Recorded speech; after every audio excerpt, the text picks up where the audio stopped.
So please welcome Roger Burnley to the show. Welcome, Roger.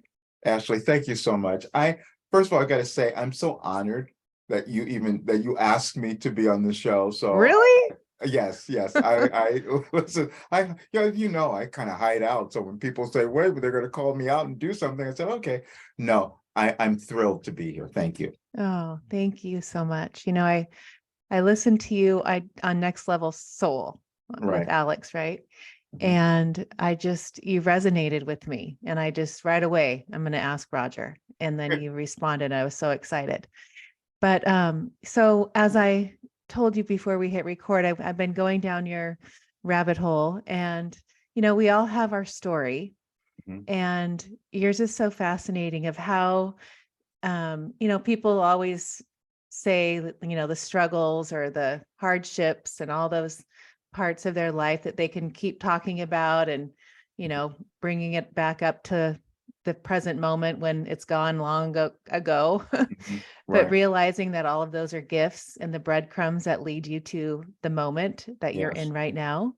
So when I go back to your story and I see like the wake up calls, the river with the ice Yes. almost drowning, the Yes. near death experience. But, you know, I want you to go back to kind of where you like how, as a child, so people can understand who you are now, Right. because I've learned so much from you and from Wilhelm, who you channel, who we will at the end bring on, which I cannot wait, who makes me laugh, but Mhm. just like you, this sense of Yes. humor that you both have.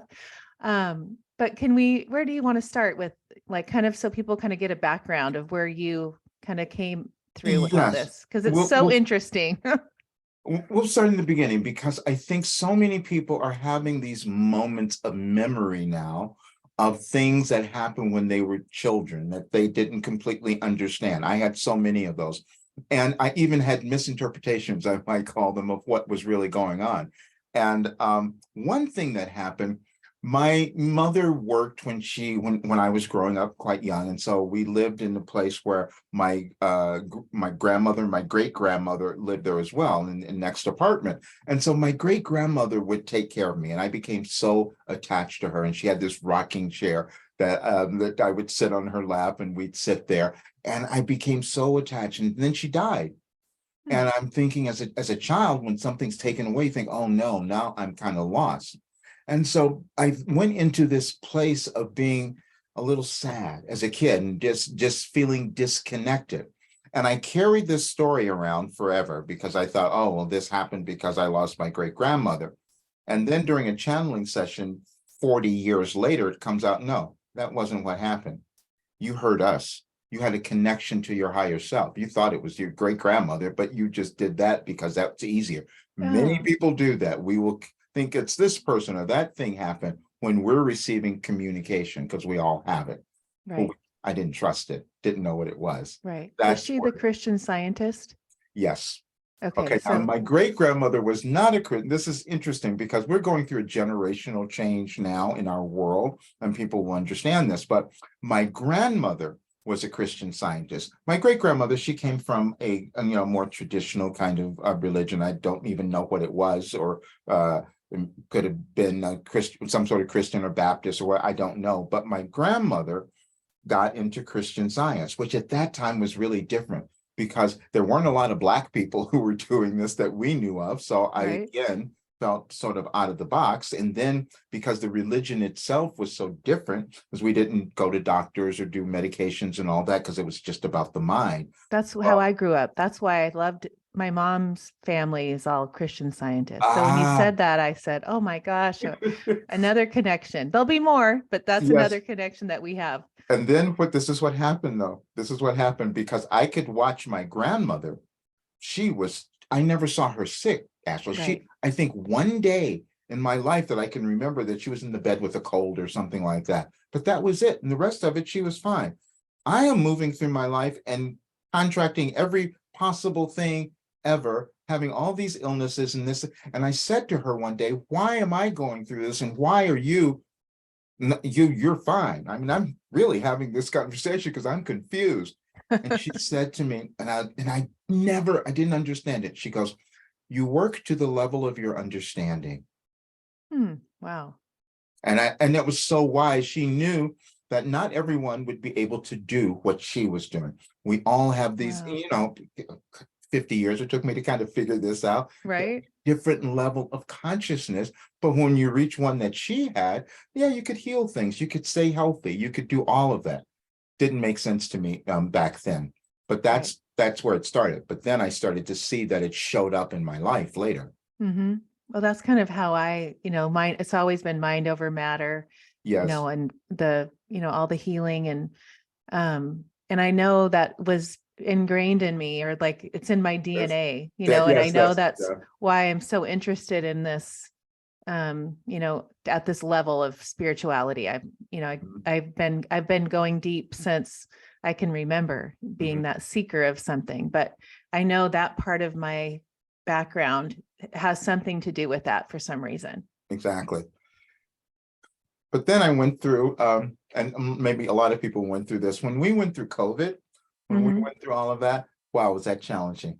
Because it was challenging for me to explain because on one hand, I knew that certain people in the physical plane have need medications because that's what we all did. I did as well earlier Right. in my life. Used all sorts of things, but I also knew that some people weren't going to be able to do that. And so, what can we do that's going to make it better for everyone? That's the kind of thing that I had to juggle. Because I remember my grandmother saying, "You work to the level of your understanding." And if you Mhm. can't do self-healing on your own, maybe you'll get some medical intervention. Maybe you'll get some other help because that's what you need. And as you develop in your consciousness, you can move beyond that, which is something I believe we're all coming to understand in our world, an Right. up-leveling of consciousness where we can all heal naturally, which is how it was intended.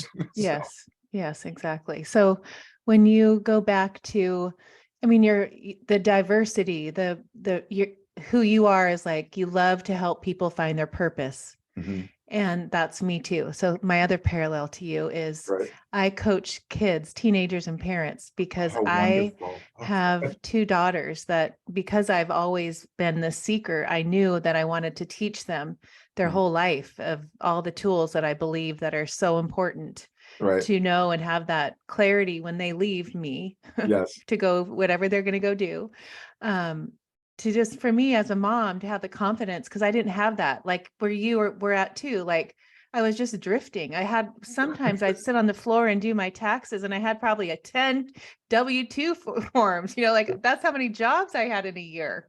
But I Exactly. just was like always searching. So I'm so passionate about helping kids really, really dive into what they love and Mhm. like finding their passions. And even if it's not that, and it's not going to take them, their whole life, it's just realizing they can, whatever you love, like go do that. Right.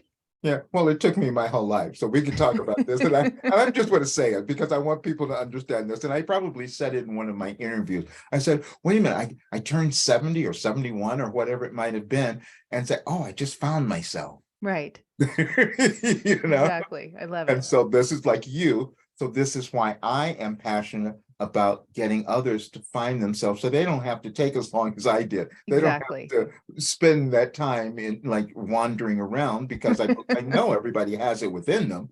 We just Right. we just got to be Exactly. guided. That's Right. all.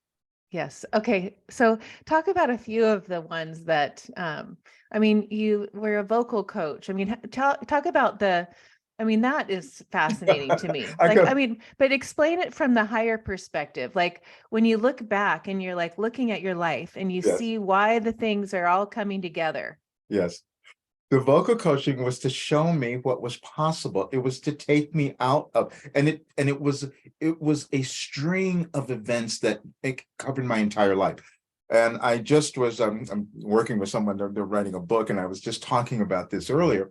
And when I was 12 years old, I'd moved to a new neighborhood, and it was very different than where I had been before because had lived in a neighborhood that was mostly black people, and now I'm in a neighborhood that's all white and Jewish. I mean, that's just makeup basically, and I'm like, where am I? And so it was really this culture shock, and I had to come into acceptance. And at 12 years old, we're always trying to come into acceptance of who we are in adolescence. So this made it a little more challenging. However, when I got to school, eventually when I got to the new school, I started becoming accepted, and it was different. So then when we were getting into the next year, because I was in seventh grade when I first got to the new school, but now we move into eighth grade and we're going to graduate. We have, for people in other countries may not get this, but we have the system where after eighth grade, we go to high school, basically. So Right. we're getting ready to graduate eighth grade. And so we're going to do a, graduation ceremony and all of that. However, the choir director from the high school came to the school because they're always looking for the kids who are going to come and they're going to audition people. And he came and he talked to me, I thought, and he said, and I think he said, "Your voice is too high." I Hmm. go, "What?" And I mean, I don't know what that was, but it just felt like the message that I received was something's wrong with your voice, something's wrong with you. That's how I internalized it. Hmm. And so that never went away because, see, earlier on, I had just discovered that maybe I could sing. Other people told me that. I didn't know. And so I said, well, I'm going to pursue it. Let me just see. So when I went to high school, I graduated grade school, we go to high school. And then the same choir director was there. And I didn't know if he was going to be the director of the boys' choir, because that's what I was going into. But he was. He was directing all the choirs. And he didn't say anything to me about my voice being weird. Where did that belief? How did I hear that? Right. And so there was something in my consciousness that caused me to accept that belief. Now, because it was there, I kept thinking, well, maybe it's real, maybe it's something. And then I had, this is the most craziest thing. This guy, the director, he saw something else and he's pushing me the entire time. Mhm. Why is this? I thought, aren't you the guy who told me something was wrong with me? No, he kept seeing something else. And so my freshman year, I'm in boys choir, and that was great. Then my sophomore year, he says, "Oh, I want you to move to junior a cappella choir." I go, wait a minute, that's supposed to be for the juniors. That's not, I mean, that's what those, he wanted me in there. Then in my sophomore year, he said, "I want you to move to the senior a cappella choir." Oh, why are you doing? And then he would have me sing different parts. I go, Hmm. this is crazy. Then when I got to graduation in my senior year, he said, "I want you to go to the all city chorus." I lived in Chicago at the time. And so this was a choir made up of all the best singers around Oh, wow. from this. I said, "I'm not supposed to be there. I'm terrible." This is just, again, the old programming that I believe, even though actually the guy is telling me I have this stuff. I Right. couldn't break through that initial belief that was there. So then I left it for a while. I did the choir. I did the all city choir thing. I wouldn't get up to go. I was so terrified. My mother would have to get me out of bed to even get to the rehearsals because they were on Saturday mornings. But then I just left it all. I went on to college. I still sang in college in choir, but didn't think about doing anything professional with it. But it was always there. I moved to New York. I did all these things and it was always there. I get to New York and I said, "Oh, well, maybe I should sing again." And so because you in New York, you've got to do all the arts and that. And so found a vocal coach. Same thing happened. He's pushing me to go do Broadway. And I Hmm. go, "No, I can't do that. I'm not good enough. I don't know." It just stayed there. Wow. And it's all in my consciousness. But I left that, went on to do all these other careers. Then when I turned 38, 40 or somewhere in there, I said, okay, oh no, I was 38. Yeah. I had gone back to another coach. I found this other coach that I was going to because I wasn't doing singing or anything. Right. And then he says to me, same thing. He goes, "I need you to coach." I go, "I can't do that. I'm terrible. I'm the kid who had a strange voice." And Right. he says, "No." He goes, "You know more than anyone who would ever come to you." And he goes, "And then what's going to happen?" He goes, "When I got all of my work from my coach in New York. I took everything that he'd given me, and then I took it and put my spin on it, and then that's what I used." He goes, "You will do the same thing, and you will be better than me one day." Wow. And what he was saying, he was talking about evolution, Hmm. how we take things from everybody else, but we're supposed to develop and put ourselves into it and create something new to bring into the world. Hmm. So I said, okay, let me try. I started, but then the funny thing was I had to lie to him for a while because he I didn't know how I didn't know music. I had tried for years and years, even with my mother. She played piano. She was trying to teach me piano. My brain just wouldn't accept that. I just couldn't do it. And so he says, "Well, you just have to learn the scales. You have to do all of that." I said, okay, I'll try that. Never did it. I cheated. That's funny. I found someone else to come and play all the scales for me. So I developed a new system that a lot of people are using to this day now Huh. because because I didn't have, you know, this ability. So I played exercise tracks on a tape, and that's what I used. And then it just kind of grew from that. Now take it to so I kept developing this practice, and I started working with people. My coach was right. I knew more than the people were coming to me. Then I started building. I started getting some famous people. So how was that? Well, actually, I created a couple I of. know. Tell Yeah. us, because I heard that on the Alex's well, podcast. I was like, well, what? yeah.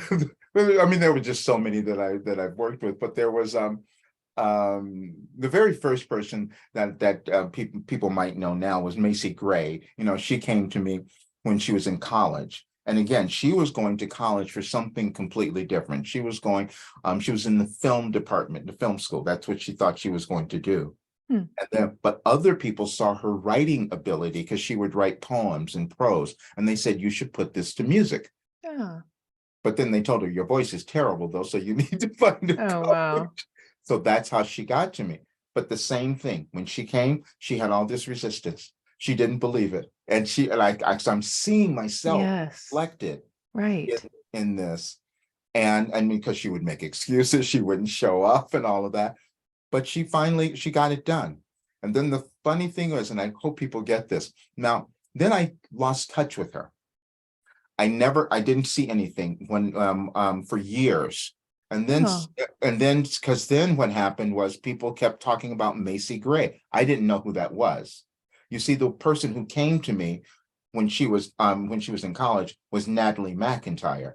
So I didn't know ah, who Macy Gray was. And so all these people were talking about it. And then I heard one day that she was going to be on the Rosie O'Donnell show. So I said, oh, I should see who these people are talking about.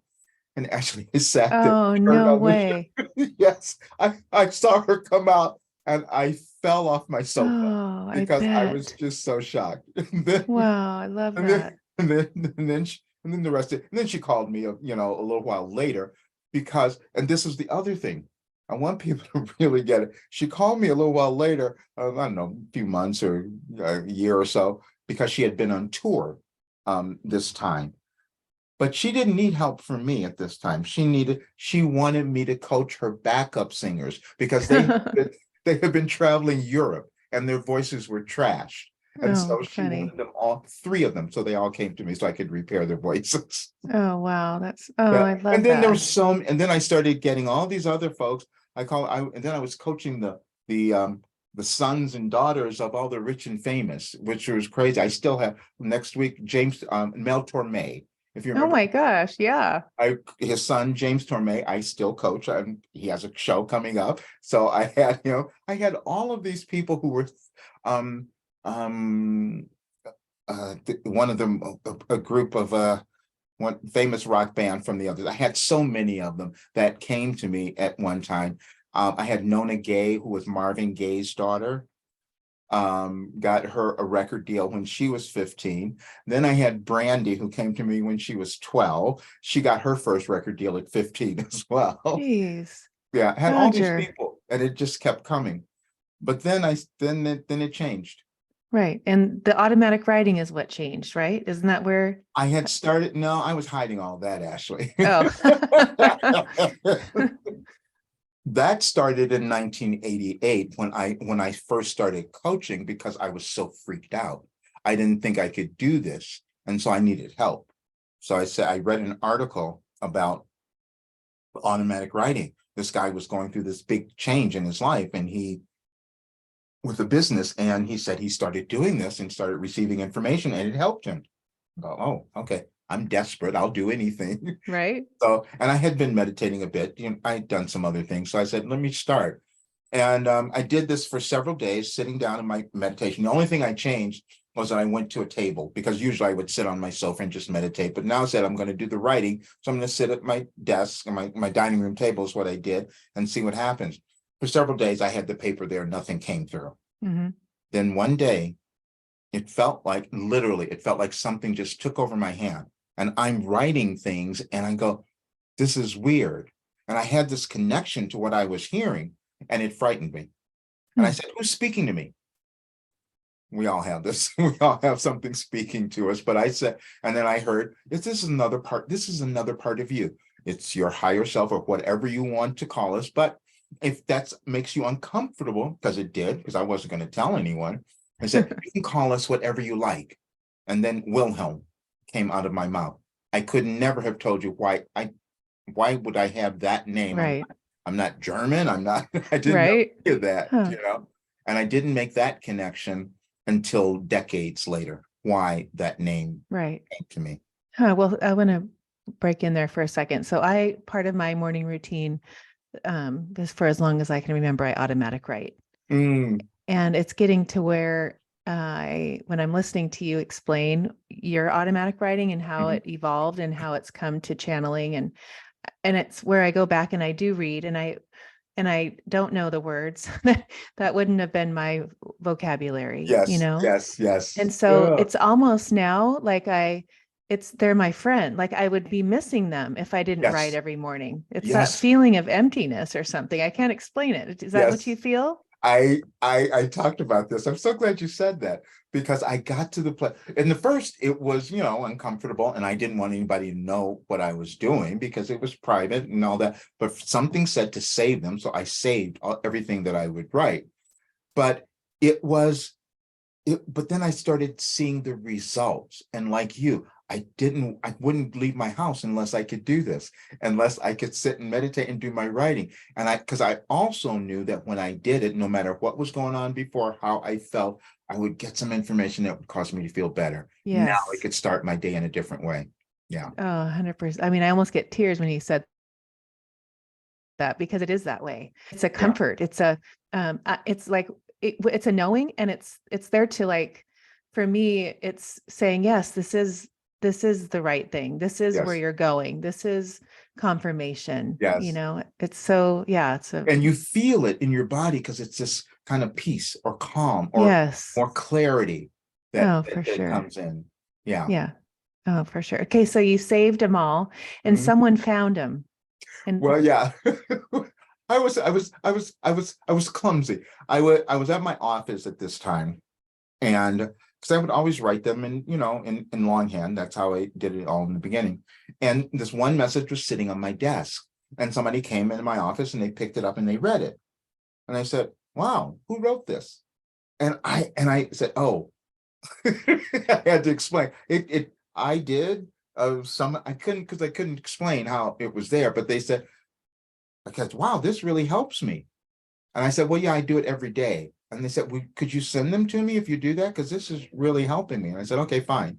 And so I did that. And then a few other people, and then somebody else found out about it, and they asked. And this at this time, so everybody who's maybe younger people will understand this, but I was on AOL then. That was my oh, funny. that's what I had. And so Right. I just made an AOL little group list. And so every day I would just send the messages to these few people who would ask for them. And then Huh. it just kind of kept growing. I was always resistant. I never wanted to go further than just that.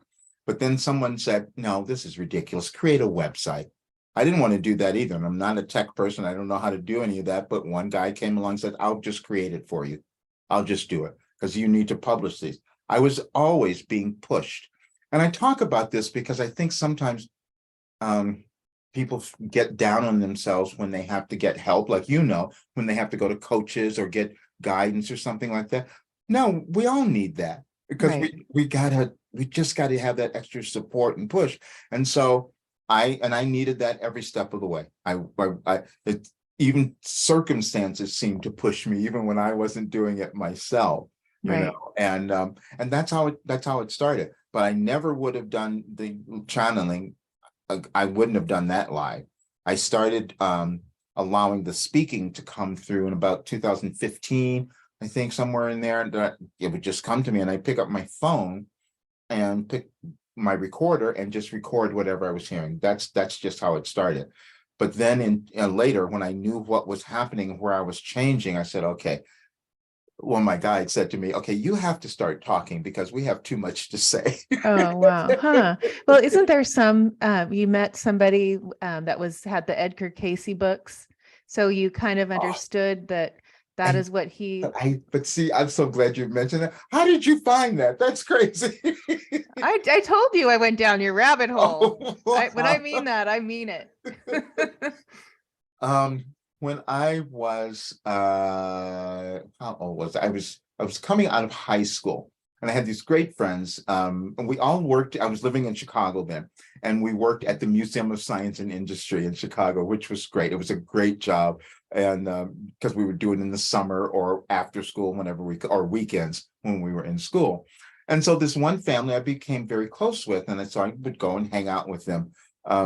Mary Eileen and Jean Marie. Those are the two, they were sisters. And so they both worked at the museum. And their parents had these Edgar Casey books there.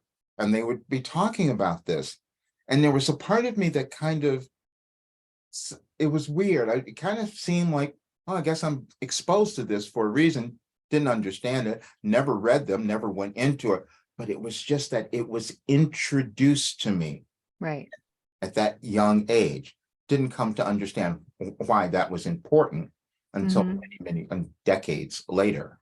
Right. I look back when you were talking about that, and that when it was a podcast I was listening to, and it made me realize, like, reflect on my life when the books that would come into my life, Mm. and I didn't like Course in Miracles or the Seth books. Oh yeah. I'm sure when I read them then, I would read them now in a whole different level, right? Right. I mean, but they're being placed, Wayne Dyer, all these books, Yes. Eckhart Tolle, all the Yes. books that are just kind of coming to me. Right. And I really don't know the significance or why, but it wasn't where I was searching. It was almost like, they say you go to the bookstore and they're falling off the shelf, or the book you were supposed to read. It was that way. Like, I just kept getting these books, and I can go Right. on my bookshelf now and look at them going, wow, I was reading like all that, Brian Weiss, Many Lives, Many Masters. I was probably, so young, but didn't Yes. get it, probably, to the extent, but there's like these little breadcrumbs, right? Yes. I'm gonna tell you another. I'm so glad you said that. I would not get a lot of stuff because I would run from it. I'm just being very clear. Oh, Just funny. let's put on the blinders so we don't see what's going on. My nephew, who's 23 years younger than I am, he told me one day, this was probably about I don't know, maybe 10 years ago, I think, something like that. He says, remember the book I gave you? I go, no, I don't know what you're talking about. He said, I gave you a book on angels. I go, what? That doesn't make any sense. Because see, he saw something. He's so aware. He's Huh. so, and it's just really fascinating. That's why the age doesn't matter about any of this. But he was so aware. So he gave me this book at one time, and I had no memory of that. And so I said, well, he said he did this. So I believe him. I went to my bookcase, took my phone with my flashlight so I could go through all the titles so I could see if I Right. could find this book he was talking about. I finally did. And it was a paperback, so it wasn't very large. It didn't stand out with the other books. It was shoved back in my bookcase. I thought, oh, pulled it out.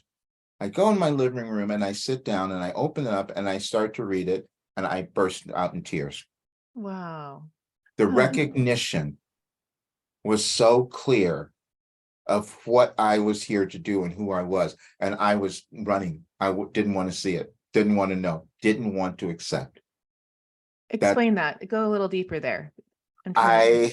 I knew that I had these feelings that I was receiving information, that I was this empathic person, that I cared about people. I was always doing all of these things. But to put that in some term that I would have judged as being silly, as being ridiculous, an angel, what the heck is that? Right. Who was that? That's what I did. And except when I read that book, and it was Doreen Virtue, it Oh, was yeah. her, yeah, I have it that was book. her, yeah. And then I said, oh, wow, okay. And it was the confirmation again that comes up when we read something like that. Like you're saying, finding all the books that would have come across your path that you started to see why they were there. That's what we all do, except if you're me, when you're running from it and you don't want to see them. Right. Oh, funny.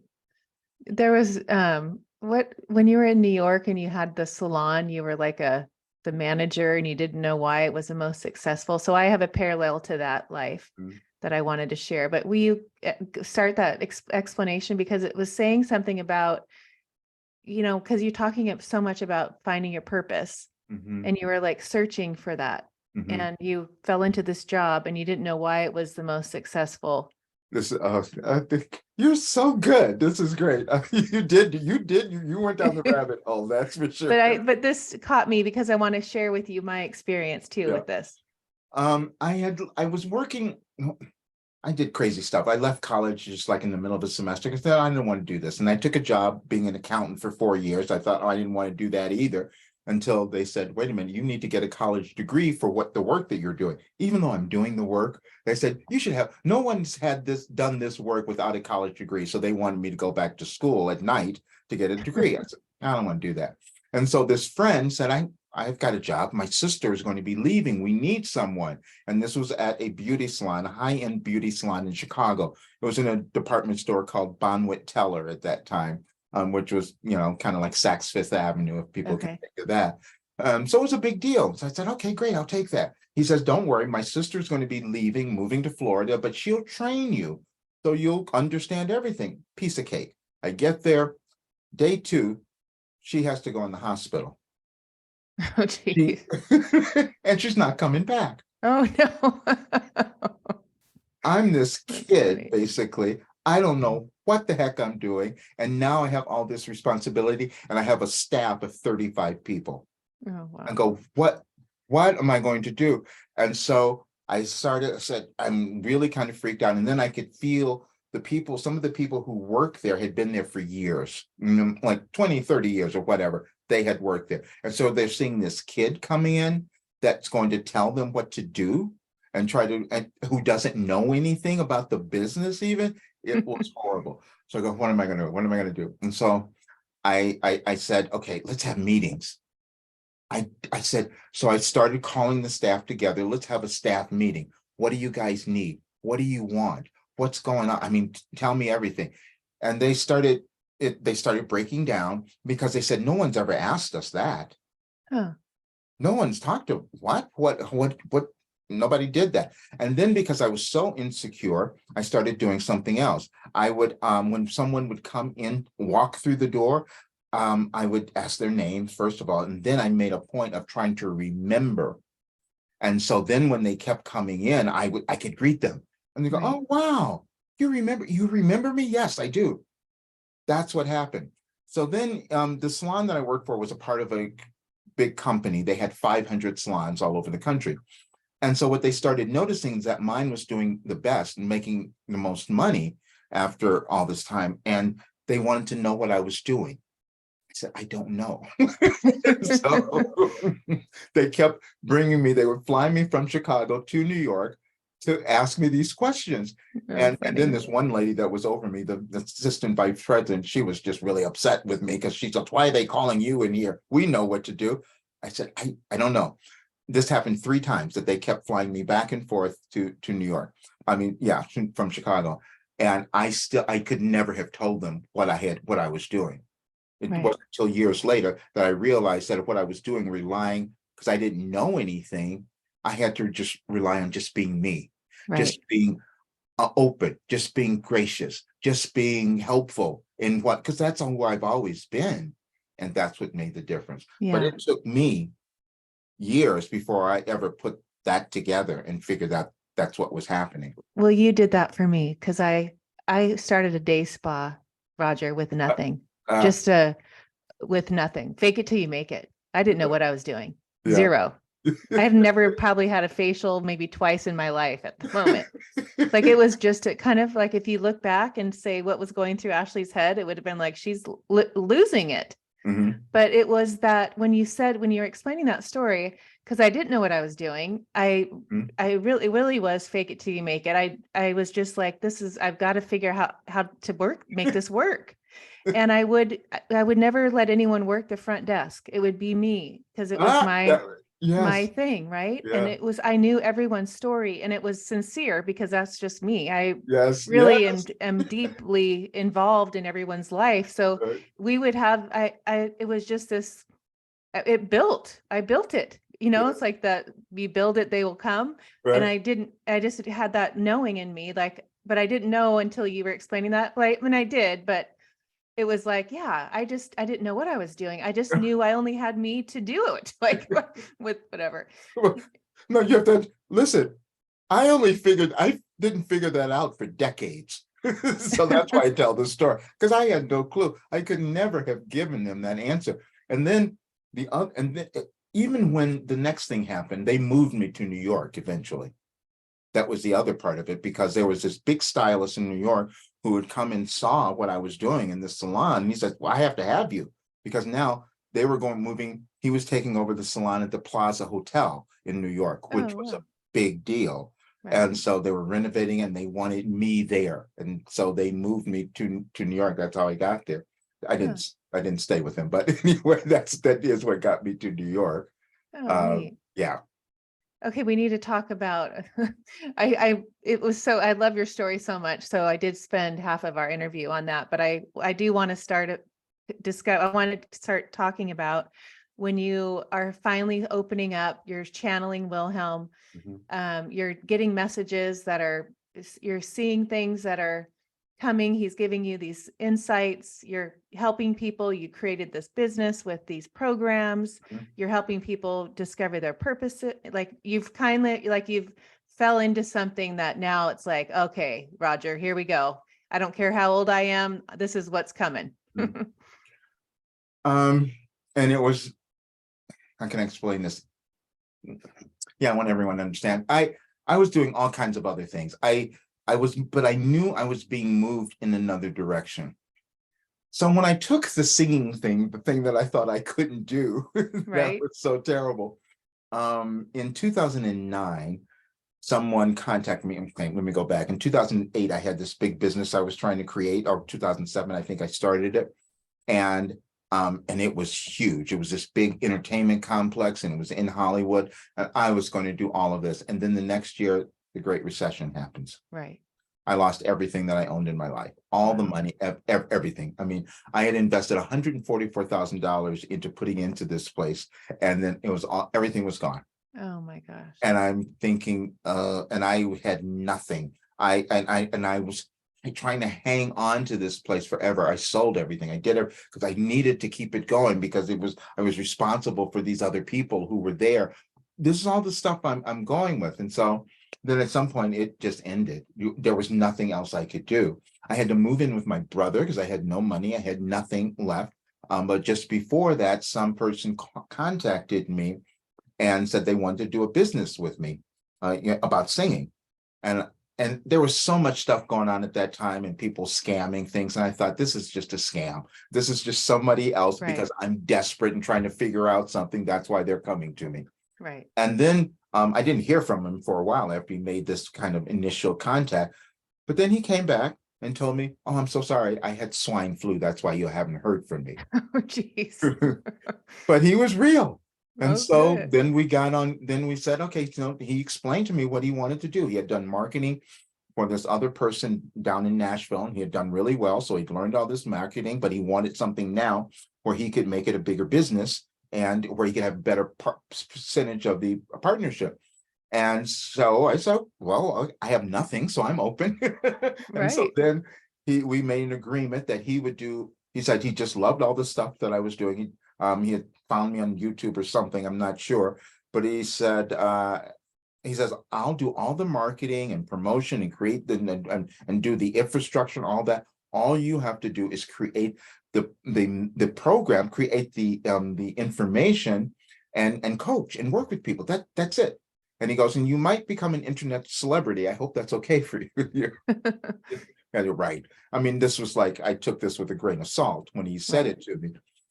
but then he was right, because after a while I started saying, when we released this thing, people were starting to know who I was. Because what he did, he had this marketing plan. He says, all I want you to do is create some little videos and you're going to put them out on the internet, just going to give away your best stuff. And I'm thinking, why would I do that? Why would anyone buy something from me if I'm giving away all of my best stuff? He says, no, there's going to be more. If you're giving away your best stuff, they know that you have more, and then they're going to come to you. And that's what's going to happen. We didn't even have the program yet. I hadn't even created the program, because then in October of that year, I said, okay, well, I guess I got to create something now. And so I spent these days shooting it, and we had to edit it, put it all together. And then we were doing a different thing then, where we had to do fulfillment. We had a company that was, because we were using actual DVDs and CDs. That's what we were sending out then. And so we knew how much money we had spent, leading up to this launch. And so we did the launch in December of 2009. And then in January, it was during that time. And then after 2 days of it being released, we were in profit. And people said, that doesn't happen. No. And then it just kept going, and it just kept building. And I go, this is crazy. And then I said, but then I did other things too. I said, oh, wow, okay. And then people started having questions, and I go, okay, well, this is too much work. Let me see. So then I kept redoing it, because I get crazy. I said, I don't want people to have questions. I want them to understand everything. So I did two more versions. Because what I wanted to do, I took all the questions that people would come up with, and I put them into the new work. I added some more stuff so that I could address those questions, so they would have the best product. Right. And then I stopped getting questions. Then my partner told me at one point, this is after a few years, he goes, we've made more than $1 million selling this program. I go, what? That made no sense to me, because I wasn't looking at that. I wasn't looking at the money. I was just doing what came to me, and I was enjoying working with people, and it was just all of that. But then I knew I had to change. Right. But when you think of that coming into your life, and always being provided for, and I know that people go through stress and bankruptcy, 2008, all the things, right? But we always know that it'll all be taken care of. Exactly. Yeah. And for me, it was, and this is what I try to tell everyone, because I've experienced it so much, that there's some place within each of us that is our sweet spot, as I like to call it, what we were brought to the earth to do. I know that everyone has that. Right. And the reason I'm so passionate about it is because I didn't believe that about myself. Right. And I get that too, because I can see that. And where I just found at 51, doing this podcast, I didn't, it was one of those same things, like someone's telling me to do a podcast, and I was like, what? Like, what is that? Like, I don't even know if I've ever listened to one, I know. let alone do one. Right. Yeah. But, it's as a mom, Roger, it's like when I'm listening to you talk about pulling that, I love these kids that I work with, and I can pull it out of them. And there's definitely the money thing is like, oh, you just line up out of my door and I'll sit there and pull that out, because I love that more than anything. Right. And I know that that's inside of me, but I didn't figure that out until I had to say yes to a podcast. It had to hit the quarantine. My kids had to stay home. All the other kids were struggling. They were listening to my podcast. The moms are reaching out to me, please help my kid. And I'm like, what? Like, what are you talking about?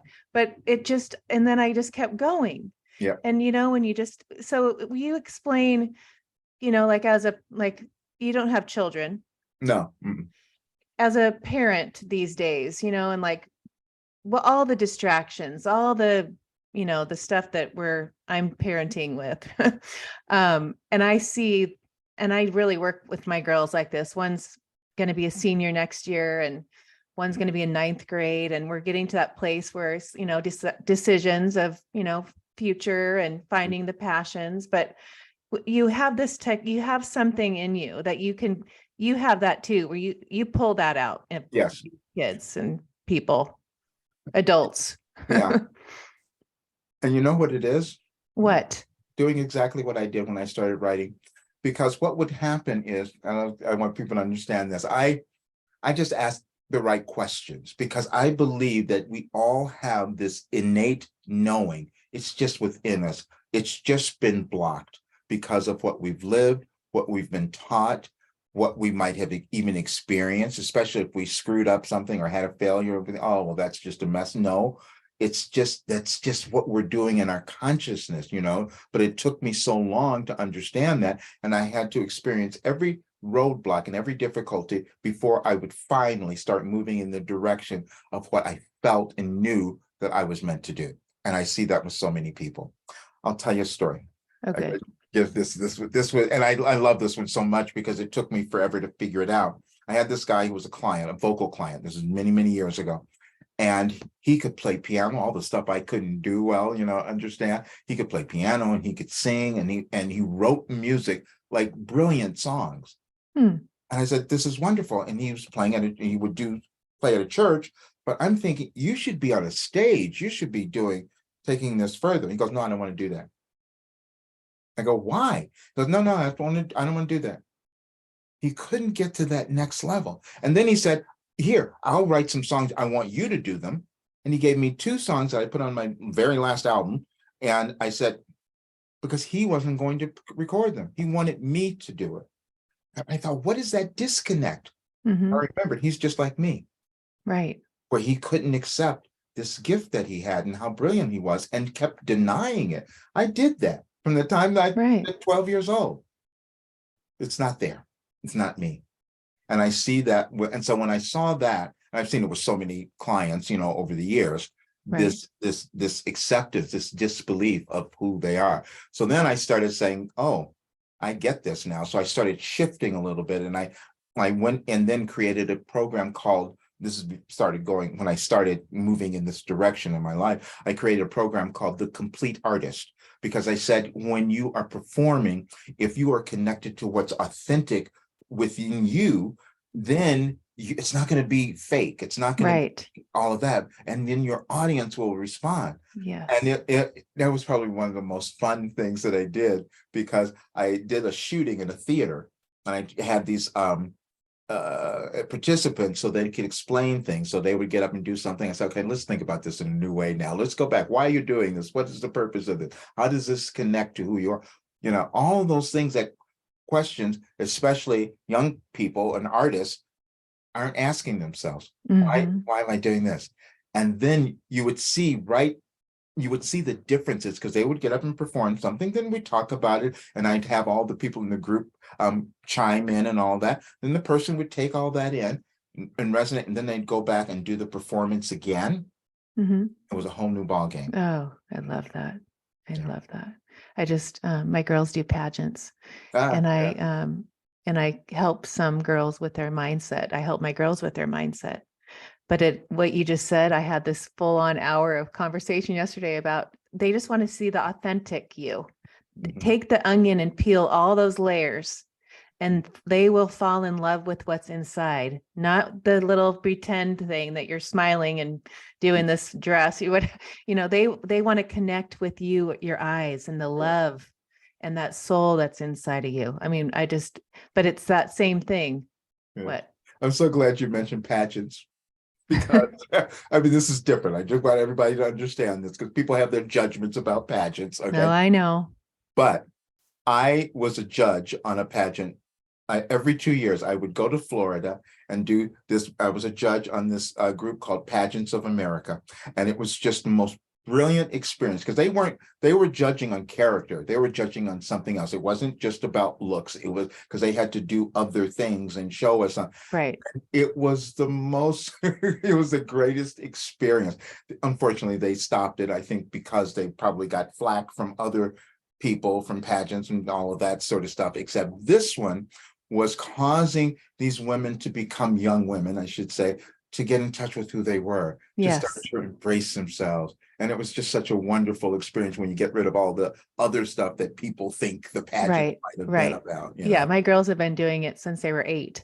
And it was a postcard, and it was me going, what? the stereotypes, but Yes, it's been the best thing, Roger, that they yeah, could have ever done. And the confidence, and that's they it. know who they are, Yeah, and the things they've had to do on stage that, that it's just going to take them to the next in life. yes. I couldn't, those moments, and Paige is getting ready to compete this weekend, and, getting ready for that mind and pulling out that authentic Mhm. person in there, and pulling that who she is inside, not this facade, in life where you walk and you're trying to be this person, that you have all these beliefs that people keep, this wall that you've built that says I'm this and I'm this and I'm this. I always say, take the wall off, kick Mhm. the wall down, Mhm. and be this person inside that God made you. Like, that's who they are going to fall in love with. They don't care about all the other things, layers out here. So yeah, I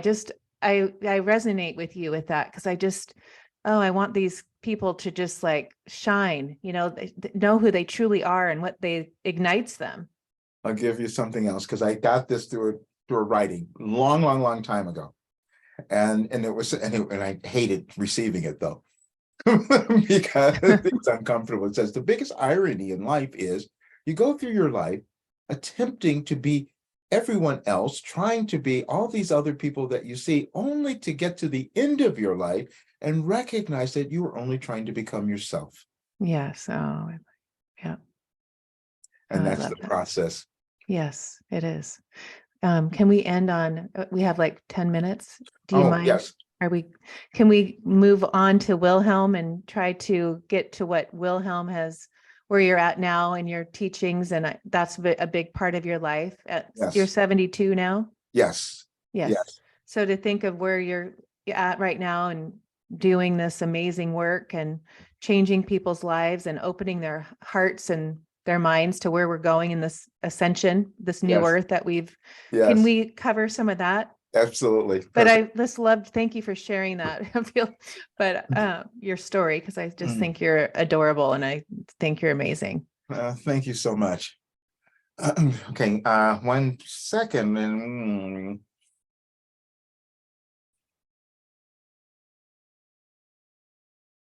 And we are ready to begin. We are so pleased we're here, and we're so grateful that Ashley has brought us in, because we had some important information to bring to you, especially at this time in your restructuring, is what we've called it. Yes, it is an ascension journey that you all are on. It's an ascension for your planet. But we want you to understand that you're moving into a period now what might be a little stressful for you. You might look at it that way, but it's so purposeful, because you're attempting to bring in this new world, and the way that you're going to do that is by bringing in the new you. Now, to help you with that, you're going to have some interactions with some others around you. It could be your family, your friends, or those who have been in your life for a really long time. They might start moving in a new direction, and you're moving in a new direction as well. What you're all meant to do is understand that all of your directions are necessary and worthy, and you're meant to figure out why your life is here at this planet on this time, and what you're meant to bring in. See, because the more of you who do that, you will start to make your lives quite different, and you'll also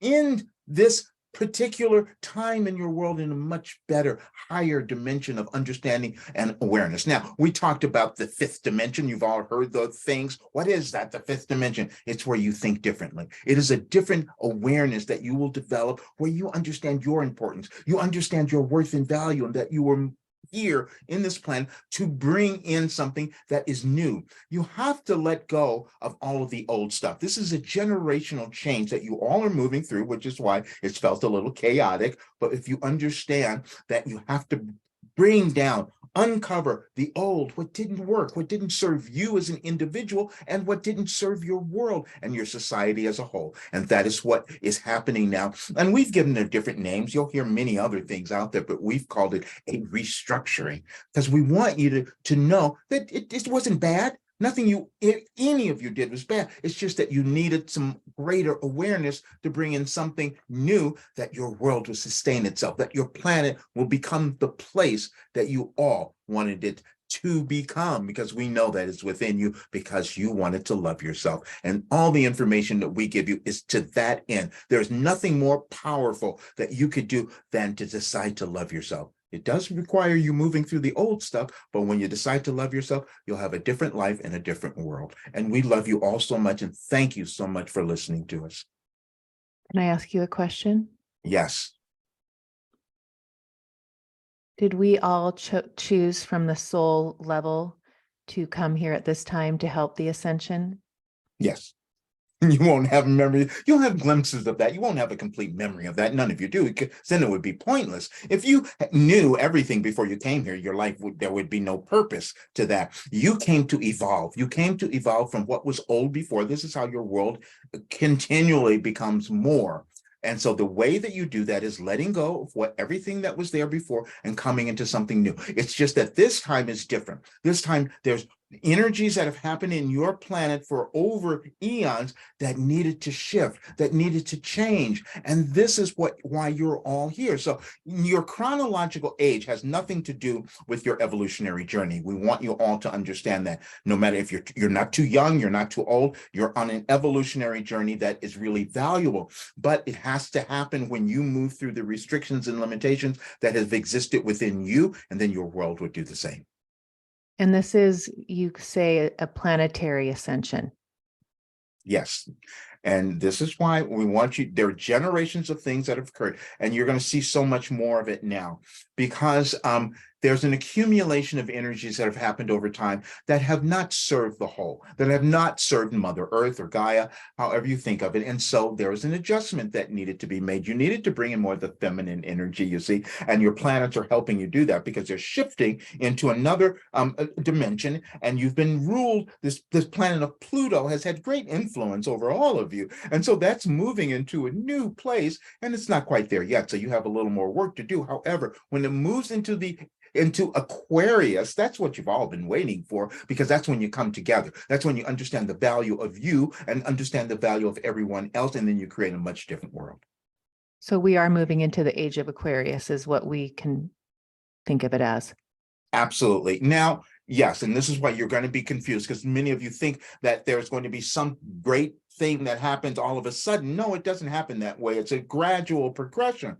But you're going to be aided by the energies of your planets because they're all moving in a new direction. Now, we must say that the next year will be a little bumpy because you have to let go of the old stuff. And not all of you are willing to do that. You're holding on to things that your ancestors did that didn't serve you. You have to move through those. And many of you are going to choose fear. And we're saying that because fear is when you think something's going wrong and it's not doing that. Or you're going to choose love, and that means that you're going to believe that something is becoming more, and that's what you are doing. Because when you love yourself, you're allowing yourself to evolve and bring in the greater wisdom and awareness that exists within all of you. But we do want to say, this is why we're bringing up the relationships, because you're going to see this.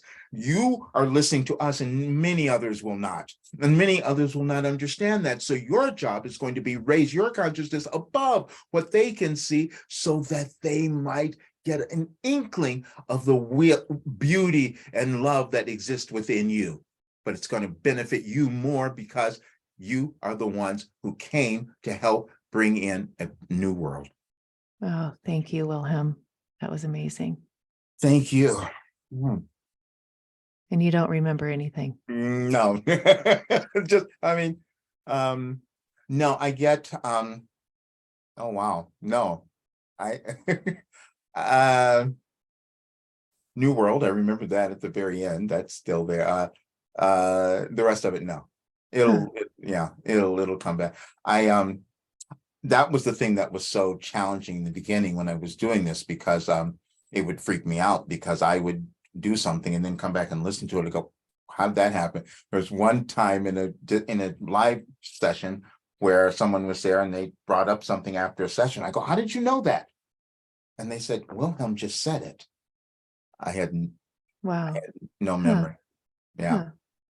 Interesting. Oh, thank you for this hour of pure love. And I just am so grateful to have met you. I feel like, like we could go hang out. Yes, I'll exactly. come up to LA and have coffee with you or have lunch absolutely. with you. That would be wonderful. Thank you. Oh, thank you so much.